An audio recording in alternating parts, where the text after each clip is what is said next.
Aujourd'hui, on va voir ensemble le deck Master Yi. On va voir ses forces, ses faiblesses et surtout comment le jouer efficacement. C'est le deck que je compte jouer à la sortie du jeu parce que je le trouve très agréable et surtout stable et consistant sur la totalité d'une partie. Comme vous pouvez le voir sur cette decklist, il est principalement composé d'unités à coups que je qualifierais de modérés, mais avec une puissance potentielle bien supérieure à ce qu'on voit sur la carte quand l'unité va défendre seule. On va devoir gérer la partie pour tenir les champs de bataille et non attaquer, ou en tout cas au minimum, parce que c'est pas là que réside le secret de notre deck, et l'adversaire aura du mal de son côté à anticiper la défense réelle de nos unités, et ça, c'est grâce à notre légende. On va s'attarder rapidement dessus parce que c'est vraiment elle qui va guider notre stratégie. Notre légende donne plus 2 à une unité quand elle défend seule. Alors déjà, plus 2 c'est conséquent, mais surtout cet effet peut s'utiliser plus d'une fois par tour. Et ça, je trouve ça très fort parce qu'à chaque fois que l'adversaire va attaquer, ça va fonctionner. C'est presque comme un passif avec une condition en quelque sorte, qui est que votre unité défende seule. Et ça va potentiellement forcer notre adversaire à utiliser plus de ressources pour venir nous contester un battlefield. Que ce soit par l'utilisation de spells pour affaiblir notre défense, ou par le déplacement de plusieurs unités sur un même champ de bataille. Et ce sont autant de ressources qu'il n'utilisera pas pour se développer ailleurs. Côté runes, on est sur 7 vertes et 5 oranges, donc quelque chose d'assez classique. On a plus de cartes dans le deck qui recyclent du vert, donc on augmente un peu de ce côté-là. Mais mis à part en fin de partie, on ne veut pas beaucoup recycler, ou en tout cas pas en grande quantité, donc ça reste plutôt stable. Pour les champs de bataille, on a d'abord Fortified Position. C'est notre meilleur champ de bataille parce que associé à notre pouvoir de légende, ça fait un plus 4 en défense, donc ça va être notre priorité dans la partie. Ça transforme un petit poro en véritable muraille. On a ensuite Navori Fighting Pit qui va buff une unité à chaque fois qu'on tient le champ de bataille, et comme c'est le but de notre deck, on va très vite en tirer un avantage. Et buff une unité à nous, ça va de surcroît améliorer notre défense, et donc c'est un cercle vertueux en quelque sorte. Si on joue premier, on est quasiment sûr de tenir et ramasser un premier buff. Enfin, on a un dernier champ de bataille qui est Obelisk of Power, qui donne une rune en début de partie. Alors c'est un avantage qui profite aussi à notre adversaire, mais si on n'a pas de poro en main, ça peut nous permettre de poser des cost 3 sur le premier tour, ce qui nous donne plus de chances de jouer une unité tour 1 et prendre rapidement un battlefield quand on joue premier. Pour ce qui est des unités, on va d'abord parler de Poro et Sunlight Guardian. Ce sont deux cartes de début de partie particulièrement intéressantes pour leur effet de shield. Ça va donner plus 1 en défense à notre unité, et donc ça va très bien comboter avec l'effet de notre légende. Ce sont deux cartes qu'on va pouvoir avoir dans notre main de départ pour pouvoir les jouer dès le tour 1, et donc prendre un battlefield au tour 2. Ensuite, une carte que j'aime beaucoup, Wielder of Water. Alors son effet il donne plus 2, et fonctionne comme un shield quand l'unité défend seule. Ce qui est exactement ce que nous recherchons avec ce deck puisque c'est l'effet de notre légende. Mais son petit avantage en plus, c'est que le plus 2 fonctionne aussi si l'unité attaque seule, encore une fois.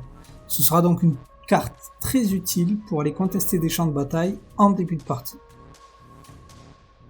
On enchaîne avec Pit Rookie, qui donne plus 1 de buff quand on la joue. Donc c'est très intéressant de booster encore un peu plus notre défense.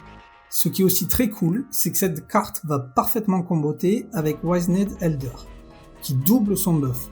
On obtient donc une unité à 6 de puissance pour 4 runes. Ce sera parfait encore une fois, soit pour défendre, mais aussi aller contester des champs de bataille à l'adversaire, en plus de Wielder of Water qu'on vient de voir juste avant. On a ensuite Blitzcrank.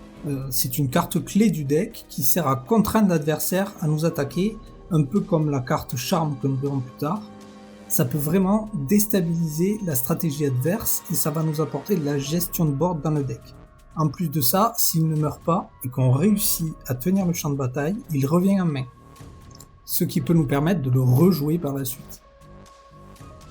Notre champion, Master Yi, en one-off, avec Accelerate, c'est un peu le fou du roi, notre joker, la carte qu'on peut sortir à tout moment pour créer une différence ou prendre un battlefield rapidement et saisir une opportunité.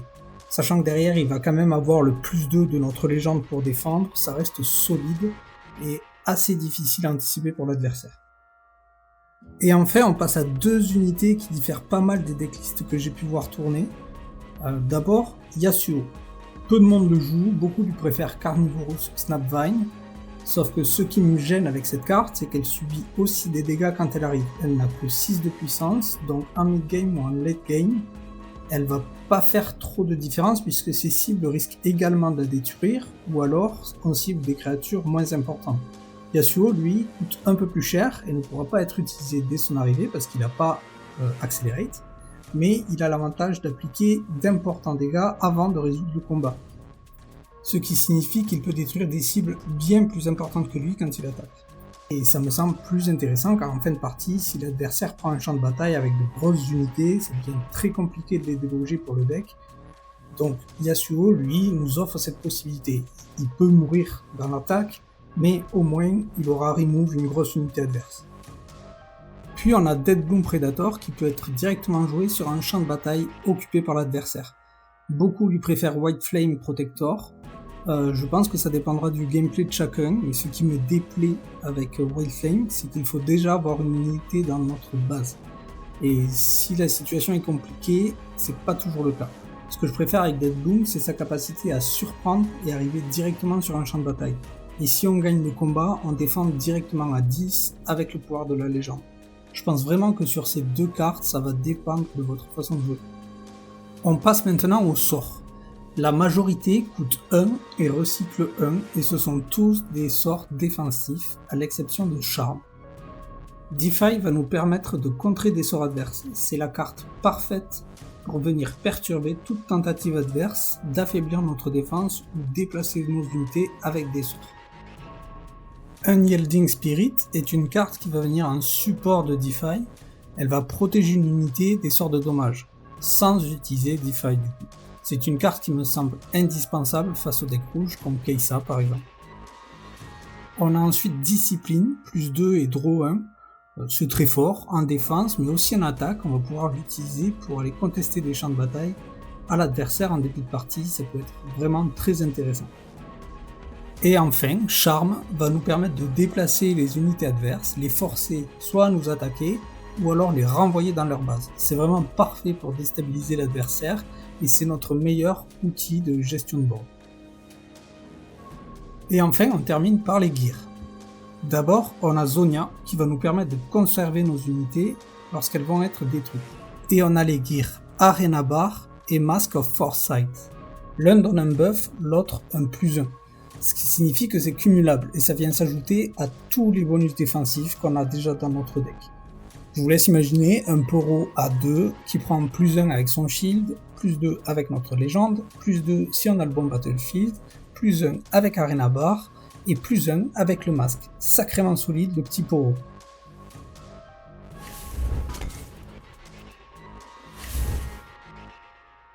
La stratégie du deck selon moi va être de prendre au plus vite les battlefields, donc une stratégie early ou mid game, puis quelques cartes late comme Yasuo ou Deadbloom qui nous aideront à prendre les battlefields perdus et marquer nos derniers points. Avec Master Yi, de manière générale, on va vouloir commencer pour immédiatement poser notre Poro et sécuriser un battlefield. Poro, il paie pas de mine, mais c'est une des meilleures cartes du deck, il ne coûte que 2 pour 2 de might, mais une fois en défense, son shield le passe à 3 et la légende le passe à 5. Donc si on est premier, on a une unité qui défend à 5 dès le second tour.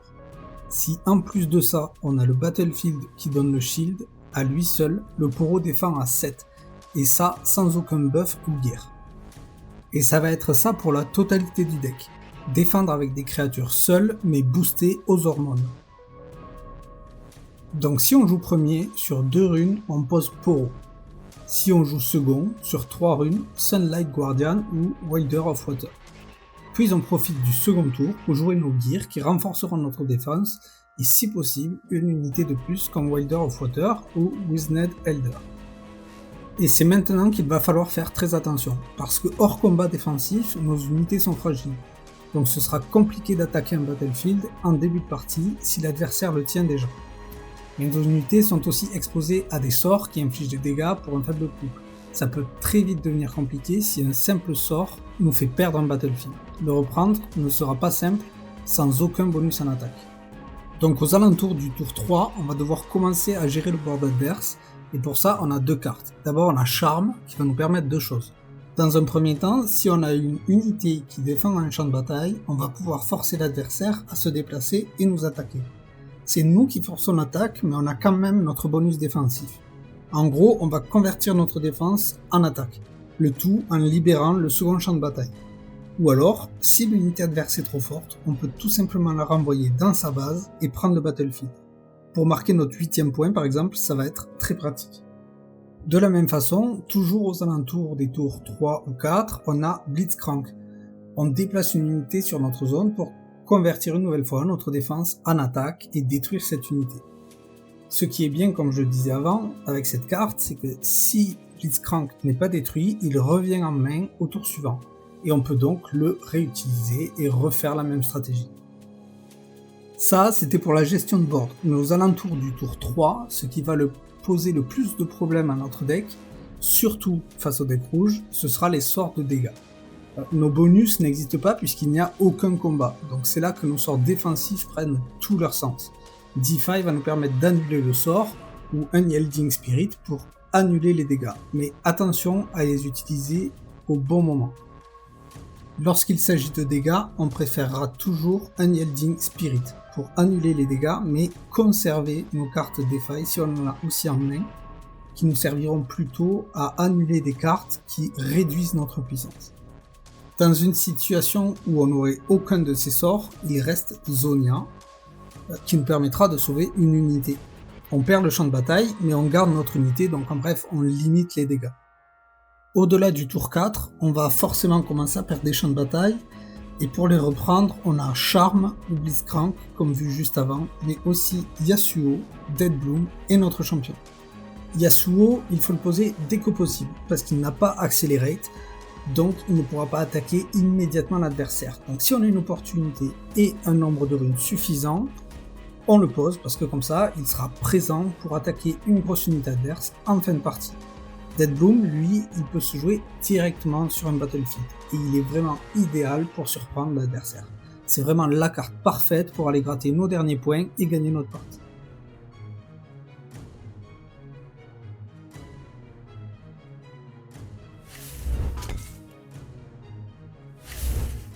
Voilà pour ce guide sur le deck Master Yi, j'espère que ça vous aidera à mieux le prendre en main et à gagner plus de parties. De mon côté, j'aime vraiment ce deck et je pense qu'il est parfaitement accessible pour débuter le jeu.